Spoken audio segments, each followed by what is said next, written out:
हिंदी कोश निर्माण की एक सुदीर्घ परंपरा हमें मिलती है। प्रारंभिक कोशों में विदेशी विद्वानों ने बहुत महत्वपूर्ण कार्य किया। उनसे प्रेरित होकर, उनसे सैद्धांतिकी अर्जित करके बाद में भारतीय कोशकारों ने, हिंदी कोशकारों ने उस दिशा में महत्वपूर्ण योगदान किया है। सन 1884 ईस्वी में प्रकाशित कोश के अंतर्गत उस समय की भाषा मनोवैज्ञानिक स्थिति का आकलन करते हुए उर्दू वर्णमाला को ध्यान में रखकर भी कोश बने। व्याकरणिक कोटियों के उच्चारण संबंधी दोष, उनको कैसे दूर करना है, इन सब की शिक्षा भी कोशों से मिलती है। हिंदी के अच्छे कोशों में ऐसे बहुत सारे कोशों का उल्लेख मिलता है जिसमें उच्चारण की शिक्षा मिली, व्युत्पत्ति का बोध हुआ, उपसर्ग प्रत्यय आदि, व्याकरणिक कोटियों आदियों की जानकारी दी गई। इस तरह कैप्टन प्राइस के प्रेम सागर का शब्द भंडार नामक एक कोश की चर्चा भी मिलती है। प्रेम सागर एक महत्वपूर्ण ग्रंथ माना जाता है, उसका जो शब्द भंडार है, और इसी से प्रेरणा लेकर बाद में रामचरितमानस शब्दकोश, कामायनी शब्दकोश जैसे कोशों का भी प्रकाशन हुआ। तो किसी रचना विशेष को लेकर, रचनाकार विशेष को लेकर, उनकी शब्द संपदा को लेकर कोश निर्माण की परंपरा भी मिलती है। थॉमसन की एक स्कूल डिक्शनरी की जानकारी भी मिलती है, किंतु यह मात्र एक शब्द संग्रह था जिसमें वैज्ञानिक पद्धति को नहीं अपनाया गया था। विद्यालयी स्तर पर विद्यार्थियों के लिए कोश निर्माण की परंपरा हिंदी में भी प्रचुर मात्रा में मिलती है, और उसमें भी वर्गीकरण किया गया कि किस कक्षा या किस स्तर तक के विद्यार्थियों के लिए कोश निर्माण करना है, उसमें कितनी शब्द संख्या को समाहित करना है, उसमें उनके उपयोग के शब्दों का संग्रह और शब्द अर्थ आदि दिए जाएं। ये सब भी निर्धारित पाठ्यचर्या को, पाठ्यक्रमों को ध्यान में रखकर किया जाता है। इस तरह सन 1897 ईस्वी में रोजारियो के अंग्रेजी, बंगला और हिंदुस्तानी कोश के प्रकाशन की जानकारी भी मिलती है। इस कोश में अंग्रेजी के कुछ शब्दों का विस्तृत अर्थ भी दिया गया है। बहुत सारे अंग्रेजी के ऐसे शब्द जो व्याख्यात्मक थे, जिनकी व्याख्या आवश्यक थी, उनका उल्लेख किया गया। आज भी हिंदी में या कोश की दुनिया में बहुत महत्वपूर्ण कोश माना जाता है बरसों के बाद भी, वो है फादर कामिल बुल्के का अंग्रेजी हिंदी शब्दकोश, जो अनुवाद के क्षेत्र में नवागंतुक अनुवादक हैं, अनुभवी अनुवादक हैं, शासन प्रशासन में काम करते हैं, शिक्षा दीक्षा के क्षेत्र में कार्य करते हैं, तकनीक और प्रौद्योगिकी के क्षेत्र में कार्य करते हैं। इस कोश की विशेषता यह है कि कामिल बुल्के ने एक जीवन की साधना इस कोश के निर्माण में की है। फादर कामिल बुल्के, जिन्होंने राम कथा पर पीएचडी किया और विदेशी थे, लेकिन अंग्रेजी हिंदी कोश ने उन्हें एक तरह से अमर कर दिया। आज भी अनुवाद के अध्येताओं को, अनुवादकों को, कोश निर्माण की कला और कोश निर्माण की तकनीक के जो शोधार्थी हैं, उन सबको इस कोश से, इसकी भूमिका से बड़ा लाभ मिलता है। हिंदी अंग्रेजी के विद्यार्थियों के लिए बराबर उपयोगी ठहरने वाले इस कोश में अंग्रेजी शब्दों के उच्चारण को भी नागरी लिपि में दिया गया है।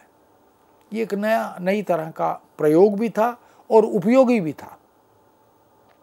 जो हिंदी के क्षेत्र में कार्यरत हैं और हिंदी शब्दों के अंग्रेजी समतुल्य को देखना चाहते हैं, और जो अंग्रेजी शब्दों की जानकारी लेना चाहते हैं, अध्ययन करना चाहते हैं, उनको हिंदी के समतुल्य शब्दों की जानकारी मिले, तो कोश तो अंग्रेजी हिंदी कोश है, लेकिन हिंदी शब्द को देखकर अंग्रेजी का और अंग्रेजी शब्द को देखकर हिंदी का बोध उस कोश से होता है, और अंग्रेजी शब्दों के उच्चारण को भी नागरी लिपि में प्रस्तुत करना ये इस कोश की उपादेयता को बढ़ाता है। लिप्यंतरण का पूरा विवरण यानी ट्रांसक्रिप्शन का पूरा विवरण भी इसमें दिया गया है। कोश में प्रयुक्त सभी संकेतों को भी स्पष्ट किया गया है। अंग्रेजी शब्दों के विभिन्न अर्थ इसमें दिए गए। कोष्ठक में अतिरिक्त संकेत भी इसमें मिलते हैं। एक ही शब्द के एकाधिक अर्थ भी मिलते हैं, तो अंग्रेजी शब्दों के एकाधिक अर्थों का परिचय कोष्ठक में, ब्रैकेट में, वो अतिरिक्त संकेत के रूप में इसमें उपलब्ध कराया गया है। इसका मतलब कोशकार की जो दृष्टि है वो बड़ी व्यापक और गहन है, गंभीर है। उनका अपना एक जीवन अनुभव भी है। भाषा अंग्रेजी हिंदी, हिंदी अंग्रेजी के गहन अध्येता के रूप में जिसने रामचरितमानस पर या राम कथा पर काम किया हो, उस व्यक्ति का भाषा बोध तो हम जान ही सकते हैं, क्योंकि तुलसी की मानस जो है वो केवल अवधी की रचना नहीं है। अवधी तो मुख्य भाषा है, संस्कृत का, भोजपुरी का, ब्रज भाषा का, और उस समय की प्रचलित बहुत सी उर्दू, अरबी, फारसी का, उस सब शब्द संग्रह को, शब्द संपदा को उनमें प्रयोग किया गया। तो अनुमान लगा सकते हैं कि फादर कामिल बुल्के ने पूरी शब्द साधना, भाषा साधना करके इस कोश का निर्माण किया। कौन सा शब्द स्त्रीलिंग है, कौन सा शब्द पुल्लिंग है, शब्दों के भी लिंग निर्धारण का काम, उभयलिंगी है तो उसका भी संकेत, उनको भी चिन्हित किया गया। ये वास्तव में कोश निर्माण की दुनिया में एक महत्वपूर्ण उपलब्धि है। वर्णमाला का क्रम, हिंदी की वर्णमाला और अंग्रेजी की वर्णमाला, तो जब अंग्रेजी हिंदी शब्दकोश है तो अंग्रेजी की वर्णमाला के क्रम को ध्यान में रखते हुए इस कोश का निर्माण किया गया। अर्धविराम, पूर्ण विराम, उपविराम, इन सब का भी, यानी जो विरामादि चिन्ह है उनका भी इसमें विधिवत व्याकरणिक बोध के आधार पर प्रयोग उपयोग किया गया है। कहीं यदि सामासिक है तो समास का भी परिचय दिया गया है, और कुछ अन्य कोशों की जानकारी फादर कामिल बुल्के या उससे पहले जिन कोशों की चर्चा हमने की, उसके अतिरिक्त कुछ अन्य कोशों की जानकारी भी हमें मिलती है, जिसमें 1705 ईस्वी में फादर फ्रांसिस्कस एम तुर्रोनेंसिस, इन्होंने एक कोश तैयार किया था, लेक्सिकन लिंग्वो इंदोस्तानिका। इंदोस्तानिका हिंदुस्तान का, तो लेक्सिकन लिंग्वो इंदोस्तानिका नाम से ये कोश भी हमें मिलता है, जो विदेशी विद्वानों का योगदान है। इसमें भी बाइबल से संबंधित बहुत सी शब्दावली को या बाइबल संबंधी रचनाओं की शब्दावली को इसमें समाहित किया गया है। ईसाई मिशनरियों का यह पहला कोश माना जाता है। सन 1894 में रेवेन थॉमस केबेल द्वारा तैयार किया गया एक कोश, इंग्लिश हिंदी डिक्शनरी, इसका उल्लेख भी मिलता है। इसी क्रम में हम देख सकते हैं जिसमें 35,000 शब्दों का संग्रह हमें मिलता है। शब्दों की व्युत्पत्ति, शब्द निर्माण कैसे हुआ, उसका गठन कैसे हुआ, उसकी संरचना कैसे बनी, उसमें उपसर्ग क्या है, प्रत्यय क्या है, धातु क्या है, योग आदि से शब्द कैसे बन रहा है, मुहावरे भी उसमें समाहित किए गए, हिंदी के और अंग्रेजी के, फिर उनके समतुल्य देने का प्रयत्न भी किया गया है। कहीं कहीं सचित्र व्याख्या भी की गई है। 307 पृष्ठ की लगभग यह पुस्तक है, कोश ग्रंथ है। हिंदी के प्रचार प्रसार की दृष्टि से उस जमाने में, उस समय में 1 आना 2 आना ऐसे चलता था, तो 8 आना कीमत में यह ग्रंथ उपलब्ध होता था। लेकिन इससे ये पता लगता है कि कोश की महत्ता तो थी। ये जो सचित्र कोश निर्माण की परंपरा है वो यहाँ से आगे फिर चल निकली, और बहुत से जो अन्य भाषा भाषी अध्येता हैं जैसे कोई विदेशी यदि हिंदी सीखना पढ़ना चाहता है तो उस शब्द के साथ उसका एक चित्र भी, मान लीजिए कि वह आम दिखाना चाहता है, केला दिखाना चाहता है, तो आम और केला क्या है ये समझाने के बाद फिर उसका चित्र भी वहाँ देता है, ताकि उस भाषा से इतर भाषाई प्रयोग करने वाले व्यक्ति को उस शब्द की अर्थवत्ता का बोध भी हो जाए, बोधगम्य भी हो जाए। इस तरह इंग्लिश हिंदुस्तानी वैक्यूबलरी शीर्षक से एक अन्य कोश का उल्लेख भी मिलता है, जिसके लेखक लेफ्टिनेंट कर्नल D.C. फिलॉट हैं। यह बाहरी पब्लिकेशन से सन 1982 में पुनः मुद्रित हुआ। ये इसका नया एडिशन 1982 में आया, जबकि इसका जो पहला संस्करण है वो सन 1917 में प्रकाश में आया था। तो दूसरा संस्करण जब आया तो उसमें कुछ संशोधन, संवर्धन, परिवर्धन भी किए गए। एम मोनियर विलियम्स के a dictionary of English and Sanskrit कोश की जानकारी भी मिलती है। इस कोश ने बाद के कोशकारों को बहुत मदद की, सहायता की, उनका मार्ग प्रशस्त किया। एक बृहत आकार का ये कोश है और बड़े गहन गंभीर अध्ययन से, कोश विज्ञान की समझ से ये कोश बनाया गया। बहुत प्रसिद्ध प्रकाशक मोतीलाल बनारसी दास से ये छपा था कभी, और 1976 में इसका चतुर्थ संस्करण भी प्रकाश में आया। बाद में नीता प्रकाशन से भी इसका प्रकाशन, पुनः प्रकाशन हुआ। इस तरह के कोशों के अतिरिक्त रूसी हिंदी, हिंदी रूसी कोश ये भी प्रकाश में आए। इनका भी आकर्षण बना, क्योंकि हिंदी और विदेशी भाषाओं के साथ या विदेशी भाषाओं और हिंदी के साथ कोश निर्माण की परंपरा, इसका बीज वपन भी विदेशियों ने किया, विदेशी विद्वानों ने किया। बेस्कोब्जी का हिंदी रूसी शब्दकोश 2 खंडों में प्रकाशित हुआ, जिसमें 75,000 शब्द संग्रहित हैं, और जो सन 1972 में प्रकाश में आया वो ऐसा ही एक कोश है, महत्वपूर्ण कोश है।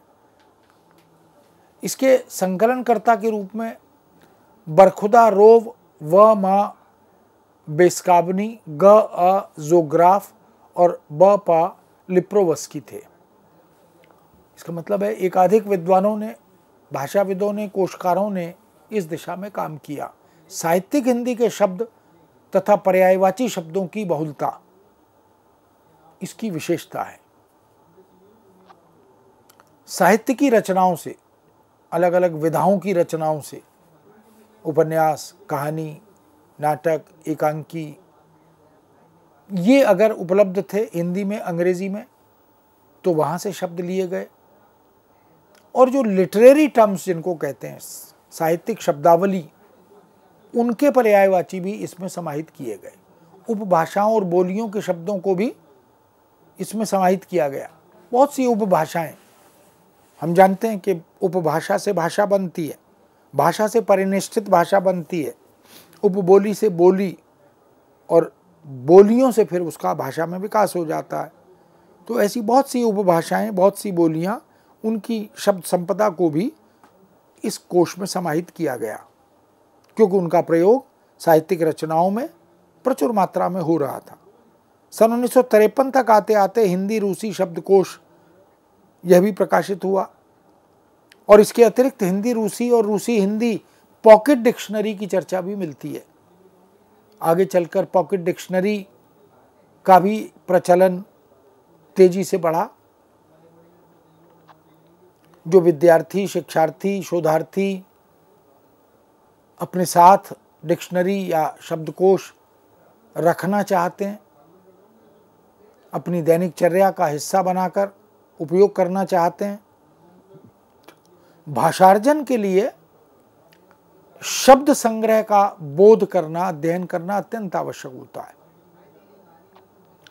इसलिए पॉकेट डिक्शनरी 1958 में प्रकाश में आई, जो हिंदी रूसी और रूसी हिंदी डिक्शनरी के रूप में हमारे सामने आती है। इसको छात्रोपयोगी शब्दकोश के रूप में भी देख सकते हैं। मॉस्को से 1962 में ये प्रकाश में आया। हर राष्ट्र इस बात के लिए बड़ा इच्छुक होता है, बड़ा लालायित होता है कि उसके देश की भाषाओं का बोध, शिक्षण, प्रशिक्षण दुनिया में बैठे हुए लोगों को हो सके। तो शब्द संख्या 4500 बताई गई और इसका संकलन उल्स्के रोव ने किया। इस तरह सोरनसेवा द्वारा संकलित 10,000 शब्दों वाले रूसी हिंदी शब्दकोश की चर्चा, उसकी जानकारी, उसका उल्लेख भी मिलता है। बहुत से लोकोक्ति संग्रह वो भी कोश क्रम में समाहित है। मुहावरों का कोश, लोकोक्ति का कोश, सूक्तियों के कोश भी प्रचुर मात्रा में फिर बाद में आने लगे और साहित्यकारों के कथनों के कोश भी प्रकाश में आए। उनकी रचनाओं में जो सारगर्भित कथन है उनका वर्णक्रमानुसार संग्रह किया, उल्लेख संदर्भ का किया, इस तरह से भी किए गए। पारिभाषिक शब्दावली संग्रह भी प्रचुर मात्रा में तैयार हुए। वैज्ञानिक एवं तकनीकी शब्दावली आयोग ने तो आगे चलकर 1961 के बाद इस दिशा में बहुत महत्वपूर्ण काम किया। सन 1824 ईस्वी में फारसी और हिंदुस्तानी कहावतों का संग्रह भी प्रकाश में आया। थॉमस रोबक का लोकोक्ति संग्रह नामक एक कोश, जिसका संपादन H.H. विल्सन ने किया था, प्रकाश में आया। वास्तव में विलियम इंटर ने ओरिएंटल प्रोवर्बियल डिक्शनरी, प्रोवर्ब्स को लेकर डिक्शनरी तैयार की। इस कोश का संग्रह जब हुआ, तैयार हुआ, प्रकाशित हुआ, तो इस काम को थॉमस रोबक ने आगे बढ़ाया और वो भी इसे पूरा नहीं कर सके, तो इसके तीसरे मित्र इनके H.H. विल्सन ने इस कार्य को संपन्न किया। इससे ये भी ज्ञात होता है कि कोश एक व्यक्ति द्वारा एक जीवन काल में निर्मित करना एक बड़ी उपलब्धि होती है। कभी कभी कोश निर्माता को एक जीवन कम पड़ जाता है। सन 1817 ईस्वी में जन्मे फैलन साहब का एक कोश भी हमारे सामने आया, जो कि एक अनोखा कोश है, जिसमें शब्दों और कहावतों को अत्यंत परिश्रम से जुटाया गया, संग्रहित किया गया, उनके अर्थ बताए गए, अर्थ छटाओं का बोध भी कराया गया। A new Hindustani English dictionary with illustration from Hindustani literature and folklore नाम से यह कोश 1889 में प्रकाशित हुआ। A new Hindustani English dictionary with illustration from Hindustani literature and folklore, अनुमान लगा सकते हैं नाम से ही कि हिंदुस्तानी इंग्लिश की डिक्शनरी बनी, जिसमें इलस्ट्रेशंस भी थे और लिटरेचर से, फोकलोर से उनके संदर्भ भी थे। फैलन के हिंदुस्तानी कहावतों के इसी विशाल कोश को कैप्टन R.C. टेम्पल ने संपादित किया, संशोधित किया और बाद में प्रकाशित भी करवाया। इसमें मारवाड़ी के शब्द, मगही के शब्द, भोजपुरी के शब्द, उनकी कहावतें, इनको भी संग्रहित किया गया। इन्हीं फैसल साहब ने सन 1878 के आसपास एक कानून और वाणिज्य कोश भी बनाया, जिससे तदयुगीन भारतीय न्यायालयों में प्रयुक्त शब्दावली की जानकारी भी हमें मिलती है। हम देख सकते हैं कि ज्ञान विज्ञान के क्षेत्र में, वित्त वाणिज्य के क्षेत्र में, अर्थशास्त्र के क्षेत्र में भी कोश निर्माण का एक सिलसिला विदेशी विद्वानों द्वारा प्रारंभ हुआ। सन 1862 ईस्वी में W.F. जॉनसन के हिंदी कहावतों का कोश ग्रंथ की जानकारी भी उपलब्ध होती है।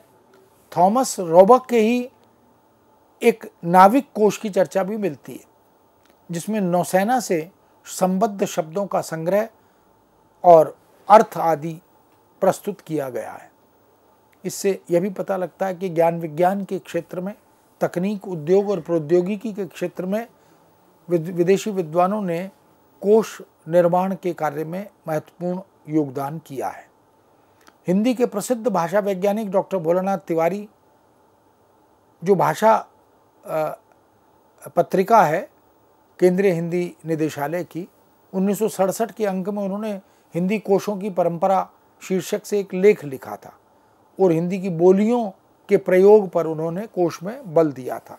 Notes and a short vocabulary of the Hindavi dialect of Bundelkhand, इसकी जानकारी भी उन्होंने दी है। पारिभाषिक शब्दावली, शरीर रचना और चिकित्सा शब्दावली, इन सब को भी आगे चलकर शब्दावली आयोग ने या अन्य लोगों ने उपलब्ध कराया।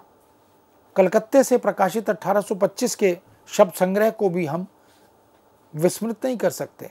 इसमें मानव शरीर के अवयवों और चिकित्सा संबंधी शब्दों को अंग्रेजी, अरबी, फारसी, हिंदी और संस्कृत के पर्याय रोमन, नागरी और अरबी शब्दों में दिया गया। ये आगे के कोशकारों के लिए अत्यंत सहायक सिद्ध हुए।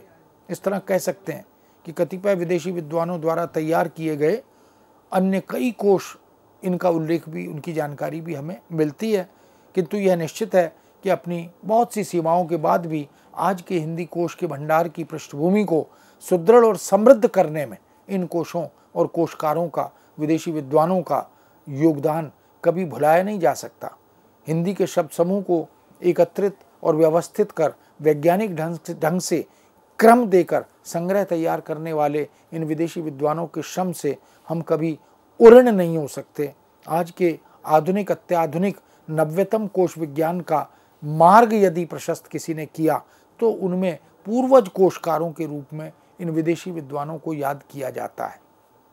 इन्हीं कोशों ने हिंदी और भारतीय भाषाओं के एक भाषी, द्विभाषी, त्रिभाषी, बहुभाषी शब्दकोशों के निर्माण का मार्ग उजागर किया, उद्घाटित किया, और इन्हीं कोशों की परंपरा ने अनुवाद की एक सशक्त बुनियाद भी डाल दी। आज भाषा कोश, व्याकरण की कोटियों के कोश, मुहावरा लोकोक्ति कोश, स्वदेशी और विदेशी भाषाओं के कोश, साहित्यकारों के कोश, साहित्यिक रचनाओं के कोश, भाषा और बोली कोश, ऐसे न जाने कितने प्रकार के कोश हैं जो अनुवाद और अनुवादकों के लिए वरदान सिद्ध हो रहे हैं। हम कह सकते हैं कि कोश निर्माण का कार्य एक तकनीकी और वैज्ञानिक पद्धति का परिचायक है, और कोश विज्ञान एक अनुशासन है, एक विधा है, जिसके अंतर्गत हम कोश की उपादेयता को अनुवाद से जोड़कर देख सकते हैं, समझ सकते हैं। मित्रों, इस विषय को यहाँ विराम देते हैं, पुनः आपके समक्ष उपस्थित होंगे। आज्ञा दीजिए। नमस्कार।